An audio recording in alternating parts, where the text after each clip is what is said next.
အားလုံးမင်္ဂလာပါလို့ရှိစွာလို့ဆက်လို့ပါတယ်ဒီနေ့ကျွန်တော်ရဲ့ page အကြောင်းကိုအနေနဲ့ရေးပေးလို့ပါတယ်ကျွန်တော်ရဲ့ page မှာကျွန်တော်နာမည်ရဲ့နောက်ဆုံးမှာ GPFTW ဆိုပြီးတော့ကျွန်တော်ပေးထားပါတယ်အဲ့တော့ GPFTW ရဲ့အရှိကောက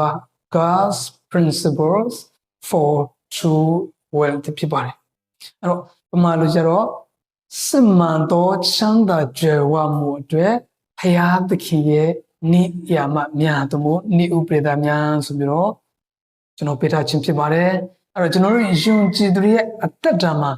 ကျွန်တော်တို့ရဲ့ငွေကြီးကိုဖရာသခင်ရဲ့နေလံအားဖြင့်ဖရာသခင်နိယာမအားဖြင့်ဘယ်လိုတည်ဆောက်သွားမလဲဆိုတော့ဒီ page ကနေကျွန်တော်အမြဲတမ်းတင်ဆက်ပေးမှာဖြစ်ပါတယ်ဒါကြောင့်မလို့ကျွန်တော်ရဲ့page ကို like and share လုပ်ပေးကြပါပြီးတော့ကျွန်တော်ရဲ့YouTube channel ဒီလည်းကျွန်တော်ရဲ့ page နာမည်နဲ့အတူတူပဲဖြစ်ပါတယ်ဒါကြောင့် YouTube channel မှာလည်းကျွန်တော်တို့ subscribe လုပ်ပြီးတော့ notification လေးကိုနေပြတာပေါ်ရအတွက်အားလုံးကိုပြောပြချင်ပါတယ်